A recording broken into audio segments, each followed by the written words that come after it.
Продолжува конфликтот на Блискиот Исток.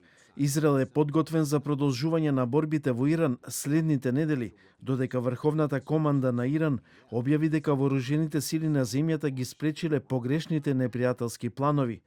Додека траат дипломатски напори за ставање крај на војната, Соединетите Американски држави повторно се закануваат дека ќе ги уништат енергетските постројки на Иран ако не се постигне договор и не се отвори Ормудскиот теснец.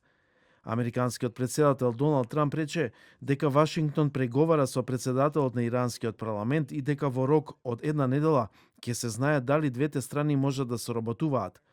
Од Белата куќа велат дека иранските представници се многу поразумни зад сцената.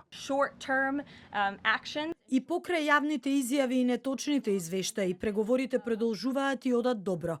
Она што се кажува јавно значително се разликува од она што ни се пренесува приватно. Иран пак тврди дека не води директни преговори со Вашингтон, отфрлајќи американската мировна понуда од 15 точки како прекумерна и ирационална.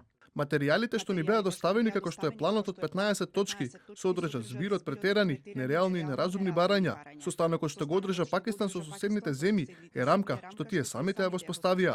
Ормудскиот теснец, една од најважните артерии на светската економија, се претвора во ново жариште на геополитички притисок, откако иранскиот парламент одобри мерка за воведување такса за бродовите кои поминуваат низ овој стратешки воден пат.